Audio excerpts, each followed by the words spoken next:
தட்டை, சீடை, முறுக்கு, ரிப்பன் பக்கோடா, அதிரசம் என்ன வேணாலும் செய்யுங்க. ஒரே ஒரு 5 லிட்டர் இதய மந்த்ரா கடல் எண்ணெய் பேக் ஒரு மாசம் முழுசுக்கும் அத்தனை சமையல முடிச்சு விடலாம். இதய மந்த்ரா.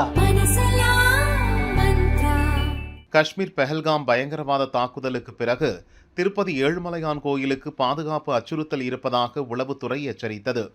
இதையடுத்து திருப்பதி மலையடிவாரத்தில் முழு அளவில் வாகன சோதனைகளை நடத்த வேண்டும், அதிநவீன பாதுகாப்பு உபகரணங்களை கொண்டு வந்து சோதனை நடத்தப்பட வேண்டும் என தேவஸ்தானம் உத்தரவிட்டுள்ளது.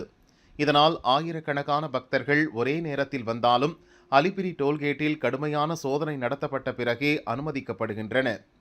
அந்த வகையில் கர்நாடகாவில் இருந்து வந்த சொகுசு காரை தேவஸ்தான விஜிலன்ஸ் அதிகாரிகள், பாதுகாப்பு அதிகாரிகள் சோதனை செய்தனர். அப்போது காருக்குள் ஏர் பிஸ்டல் துப்பாக்கி மற்றும் ஒரு டெலஸ்கோப் இருந்துள்ளது. பாதுகாப்பு அதிகாரிகள் அவற்றை பறிமுதல் செய்தனர்.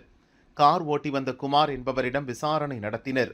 திருமலை மலைப்பாதையில் துப்பாக்கி கொண்டு வரக்கூடாது என்கிற கட்டுப்பாடு எனக்கு தெரியாது, காருக்குள் தானே இருக்கிறது என எடுத்து வந்து விட்டேன் என அவர் விளக்கம் அளித்துள்ளார். இருந்தும் பாதுகாப்பு காரணங்களுக்காக அனுமதி மறுத்த அதிகாரிகள் அவரை திருப்பி அனுப்பினர். திருமலைக்கு செல்லும் எந்த வாகனமாக இருந்தாலும் பாதுகாப்பு விதிகள் கடுமையாக இருக்கும் என தெரிவித்தனர்.